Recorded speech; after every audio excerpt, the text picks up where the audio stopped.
নমস্কাৰ চৰকাৰী কৰ্মচাৰী আৰু পেঞ্চনৰ কাৰণে এটা সুখবৰ অৱশেষত প্ৰকাশ পালে অষ্টম দৰমহা আয়োগৰ ক্ষেত্ৰত ভাৰত ৰাজপত্ৰত আৰু ভাৰত ৰাজপত্ৰত অষ্টম দৰমহা আয়োগৰ সকলোখিনি খবৰ প্ৰকাশ পালে ভিডিঅ'টো আপোনালোকে স্কিপ নকৰাকৈ শেষলৈকে চাব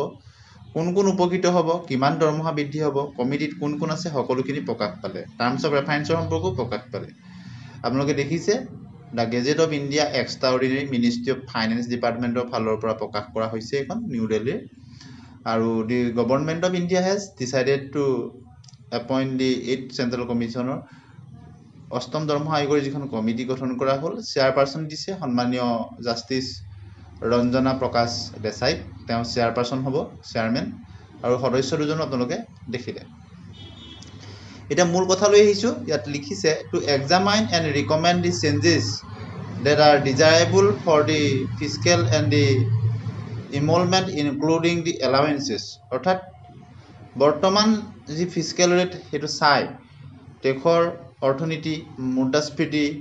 এই সকলোখিনি দিশ চাই বিভিন্ন allowances খিনি কেনে ধৰণৰ হ'ব অন্যান্য ধৰণৰ কৰ্মচাৰী ফেসিলিটিজ বিলাক কেনেকুৱা হ'ব কেছৰ কাইণ্ড কেনে ধৰণৰ হ'ব having regarding the rationalization of the functional requirement and the specialized needs of the various department আৰু কিছুমান ডিপাৰ্টমেন্টৰ specialized needs থাকে এই সকলোখিনি ডিপাৰ্টমেন্ট এজেন্সি খিনি চাই কোন কোনখিনি উপকৃত হ'ব ইয়াত 8টা প্ৰকাৰ আপোনালোকৰ দিছে দেখিছে expect the following categories are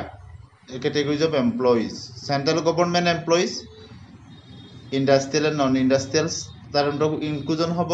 personnel belonging to all India services তেওঁলোক ইনক্লুজ হ'ব persons belonging to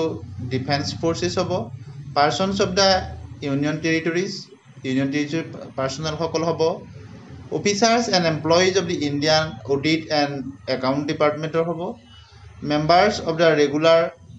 bodies excluding RBI set up under the X তেওঁলোক হ'ব officers and employees of the Supreme Court তেওঁলোক হ'ব office and employees of the High Courts whose expenditure belong to the Union Territory and judicial officers of the subordinate courts in Union Territories তেওঁলোক include হ'ব central গভৰ্নমেন্টৰ ক্ষেত্ৰত আৰু ৰাজ্য চৰকাৰ বিলাকৰ ক্ষেত্ৰতো কথা উল্লেখ কৰিছে তেওঁলোকে as per 8 pay rule অনুসৰি যিখিনি সেন্ট্ৰাল গভৰ্নমেন্ট আৰু ষ্টেট গভৰ্নমেন্টৰ অথৰিটি থাকে তেওঁলোকে হেমতে কৰিব পাৰিব গতিকে লিখিছে in respect of the judicial officer ক্ষেত্ৰত এটা সুপ্ৰিম কোৰ্টৰ ভাৰ্ডিক এটা কথা উল্লেখ কৰিছে গুটেখিনি মই কৈ দিলো যেটো আপোনালোকৰ লিখা আছে দেখিছে supreme court in judgment dated 24 August 1993 ৰেফাৰেন্সত এটা কথা উল্লেখ কৰিছে সেইখিনি তেনে ধৰণৰ হ'ব to work out an employed structure conductive of the attractive talent of government services for efficiency accountability and responsibility in the work culture গতিকে ইয়াত কিছুমান কথা নতুনকৈ ইনক্লুডন কৰা হৈছে যত কৰ্মচাৰী সকলৰ কি চোৱা হ'ব ট্যালেন্ট চোৱা হ'ব গভৰ্নমেন্ট সাৰ্ভিসত তেওঁলোকৰ এফিচিয়েন্সি চোৱা হ'ব accountability responsibility in the work culture এইখিনি দিখো চোৱা হ'ব to examine the existing scheme of the bonus existing যিখিনি বোনাস পায় সেই স্কিম খিনি তত ভালদৰে সালিজাৰি চাব usually improving performance and the productive marks recommendation of the general principle চাব financial parameters বিলাক চাব এই সকলোখিনি চাব productivity বিলাক চাব ডিপাৰ্টমেন্টৰ হেমতে হ'ব আৰু make recommendation on the general principles functions এই সকলোখিনি চাব to review the existing allowances আৰু বৰ্তমান যিখিনি existing allowances পায় সেইখিনি ৰিভিউ কৰা হ'ব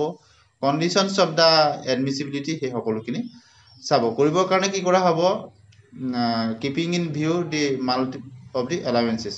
মূলত কেইটামান দিশ কোৱা হৈছে to review the death come retirement gratuity যি সকল employees born under national pension NPS under থকাখিনি কোৱা হ'ব including unified pension scheme and make recommendation of thereon আৰু to review কৰা হ'ব death come retirement gratuity pension employees and born national pension scheme including unified pension scheme and make recommendation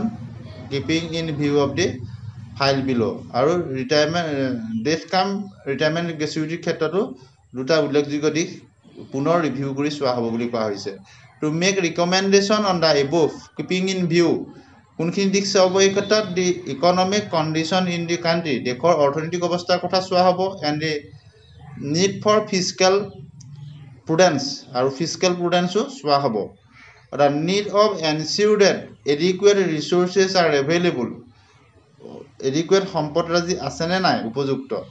for development of expenditure welfare measure এই যিখিনি দিশ চোৱা হ'ব তাত কৰিবৰ কাৰণে দেশৰ সামৰ্থ্য বা সম্পদখিনি কিমানখিনি দূৰ আছে এই সকলোখিনি দিশ চাই অষ্টম দৰমহা আয়োগৰ সকলোখিনি কথা ভাৰতৰ স্পষ্টত প্ৰকাশ কৰা হ'ল ধন্যবাদ